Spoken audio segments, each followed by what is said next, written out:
Sixth Dwelling, Chapter 9. It's time to explore the experience of visual revelations, sometimes referred to as imaginative visions, because they take the form of images. People say that this is an experience in which the spirit of evil has more opportunity to interfere than in other kinds of spiritual experiences. Maybe so, but when these visions do come from the beloved, they seem to be more helpful and more useful than other kinds because they match up more with our nature as creatures. Of course, the visions that the beloved reveals to us in the final dwelling surpass all others. There's no question of this. Please reflect back for a moment on what I told you about how Christ reveals himself to the soul in an intellectual vision. It's as if we held a gold box containing a precious stone of high value and healing powers. Even though we have never actually seen the jewel, we know it's there. We don't need to see it to believe that it's valuable, as long as we carry it with us and feel its potency.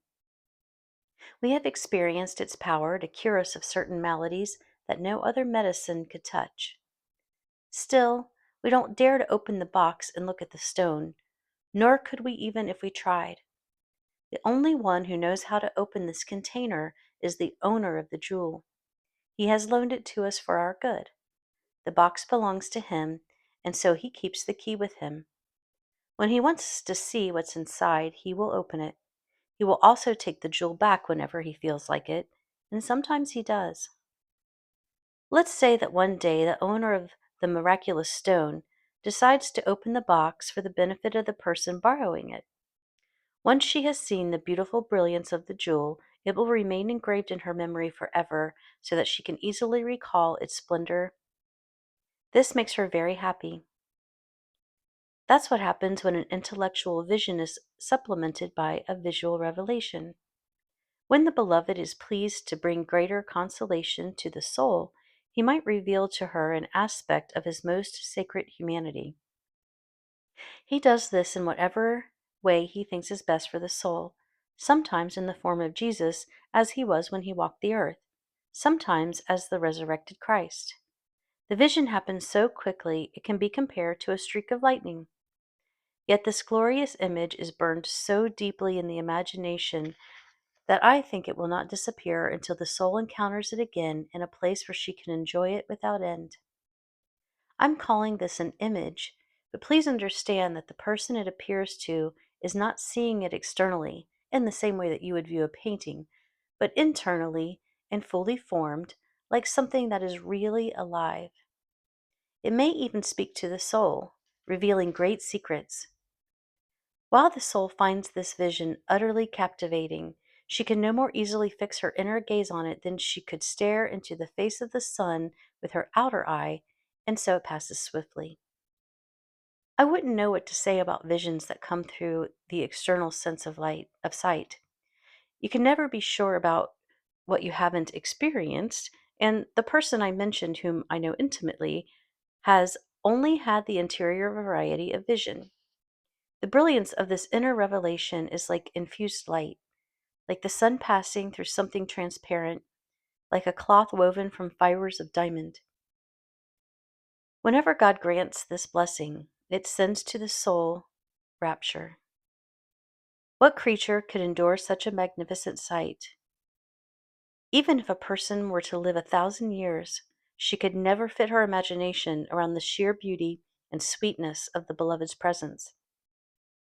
The majesty is so vast that it surpasses the mind's capacity altogether. The soul is overcome by awe. It's unnecessary to ask the soul how she knows, without being told, who the beloved is. He reveals himself as clearly as the Lord of heaven and earth. An earthly king could never get away with this. He would have to be announced by his retinue, or he wouldn't be taken seriously. Oh, beloved, how little we lovers know you. You come here in such a tender way to speak with your bride, and she is terror-stricken to look at you. What's going to happen on that day of reckoning when you say in a booming voice, "Depart, you who have dishonored my Father"? It's helpful to bear this final judgment in mind. Even St. Jerome, who was a holy person, stayed focused on this thought. It keeps us conscious, hones our integrity, and gives us perspective on the larger truth of things. If we hold this awareness, then any time we have spent suffering as a result of arduous spiritual discipline will seem like a moment in comparison with eternity. I tell you that, as imperfect as I have been, I have never been afraid of the torments of the underworld. These pale in comparison with the thought of the anger and disappointment in the beloved's eyes. Those beautiful, kind, gentle eyes, when he stands in the end before the ones who have forsaken him. I don't think my heart can endure such a sight. I've felt this way my whole life. Imagine how much more a person will have to fear if she has experienced God in a vision. The Beloved has already blessed such a soul in this life by revealing his presence so powerfully to her consciousness that it sends her into unconsciousness. She has tasted his omnipotence, and it has transported her beyond herself. The reason that the soul lingers in that state, where her senses are suspended, must be that the Beloved is helping her in her weakness by uniting her with his greatness in the sublime communion she is having with him. If the soul believes that she is actually gazing for a sustained period of time on the face of the Lord, I don't think what she is experiencing is a real vision. Rather, it's some kind of intense mental reflection, forming a certain picture in the imagination. Compared with a true visual revelation, this image is a dead thing. Quite a few people have told me about becoming so absorbed in their own imaginations that they can actually visualize everything they think about. I don't know if this is caused by poor imaginations or overly efficient intellects, but if they were to receive a true vision, they would immediately see their error and there would be no doubt about what was real. The method these people subscribe to is to compose an image in their own imaginations, to build it in their minds little by little until they have a picture. But the result leaves them cold. It has no enduring effect.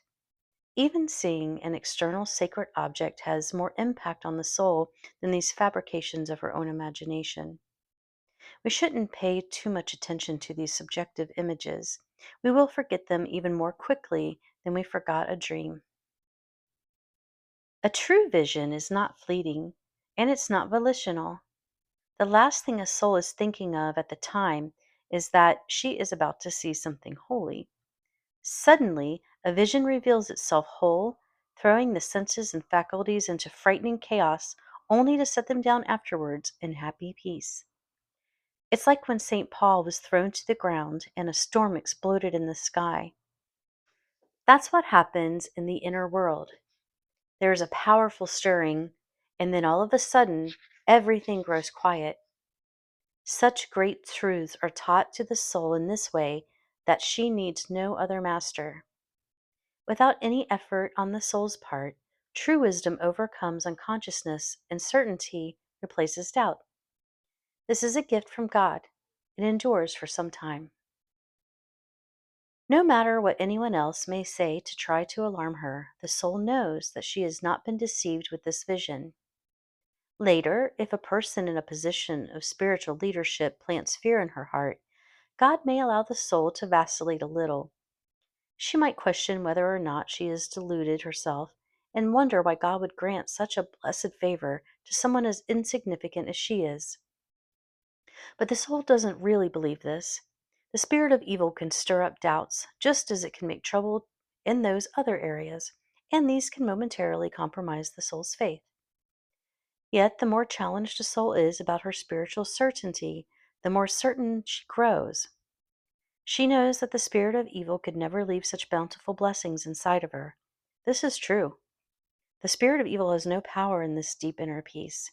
The spirit of evil is capable of conjuring up a vision, but it will never carry the same truth and majesty or leave these transformational results in the soul.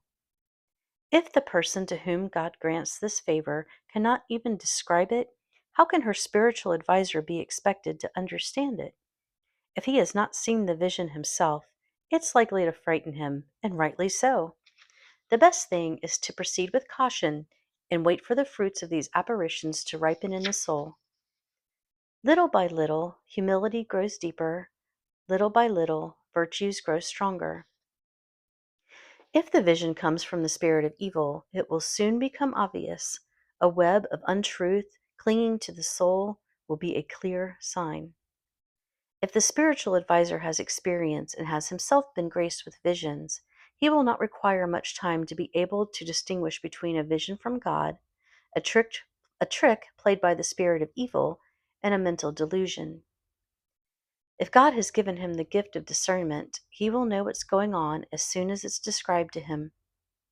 If he is educated as well as discriminating, it will not matter so much if he has not had the experience himself. He will recognize it perfectly well as being an authentic revelation. The important thing, friends, is to confide openly in your spiritual advisor, to tell him the truth. I don't mean that you should focus on your mistakes, I mean that you should give a full account of your spiritual practice.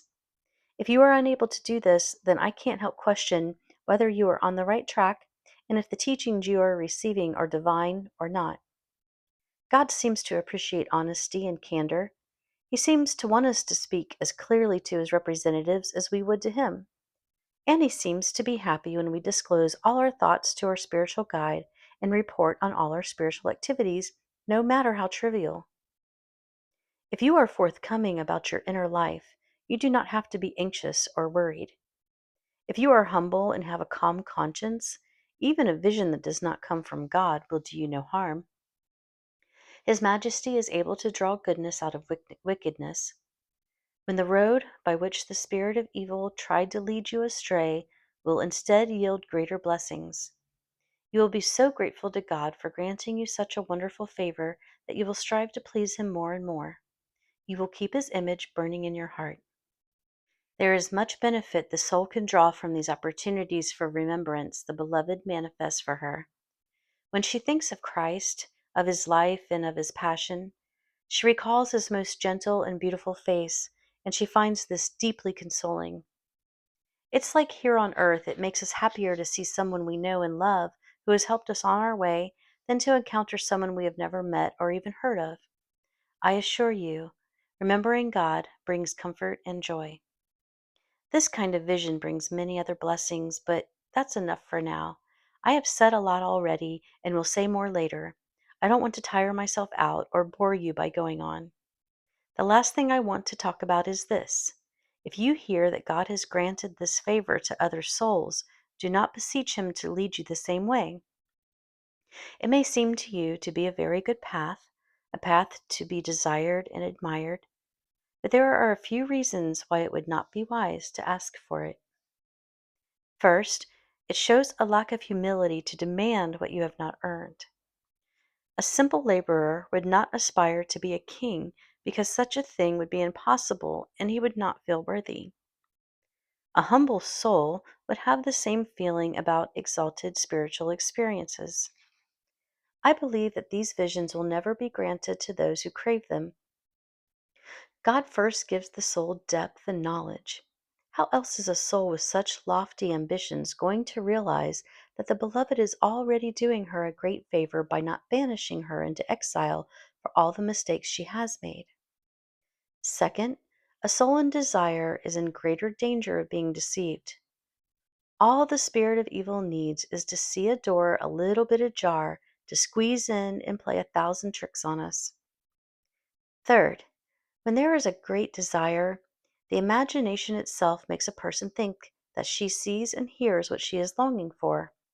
It's like when you want something intensely and think about it throughout the day and then end up dreaming about it at night. Fourth, wouldn't it be rather presumptuous of me to try to choose my own path? What do I know? I don't have the divine perspective to see what's best for me. I should leave the arrangements to the Beloved, who knows me and who will lead me along a path that is right for me. May his will be done in all things. Fifth, do you think the trials suffered by the souls to whom God does grant these visions are light ones? No, they are massive and they are manifold. How do you know if you would even be able to bear them? Sixth, you may discover that the very thing you hoped would bring you bounty brings only privation, like when Saul lost everything by becoming king. There are even more reason than these, friends. Believe me, the safest thing is to want only what God wants. He knows us better than we know ourselves, and He loves us. Let's place ourselves in His hands so that His will may be done in us. If we consciously maintain this intention, we cannot go wrong. Besides, it's not as if the more visions you receive, the greater glory you get. On the contrary, souls who receive these favors have a greater obligation to serve. There are many holy people who have never received one of these favors. There are people who receive them but are not holy. Don't think that these visions are continuous either. Rather, each time the Beloved grants them, they are accompanied by arduous trials. And so, the soul does not think about how she's going to get more of them, but only how to make the best use of what she already has received. It is true that these visions must help elevate a soul toward more perfect virtue, but a soul who has attained virtue through her own hard work will benefit much more. I'm thinking of a couple of people to whom the Beloved granted such favors. One of them is a man. They wanted to serve His Majesty without the consolation of such spiritual delights. They were so eager to suffer that they complained to our Beloved about how He was burdening them with sweet favors. They would have declined the blessings if they could have. Actually, I'm not referring to visions here because the soul well knows how beneficial these are and how highly they should be regarded. What I'm talking about is the kind of consolation the Beloved offers in contemplation. In my opinion, these desires are supernatural. They arise in a soul on fire with love. Such souls want the Lord to see that they aren't serving Him for pay. They never try to motivate themselves to serve God with the thought that they will be compensated with glory for anything they do. Their only desire is to satisfy their thirsty love. It is love's nature to express itself through service in 1,000 ways. If it could, love would find a way to consume the soul entirely within itself, and if it were necessary for her to be annihilated for the greater glory of God, the soul would happily surrender over and over again.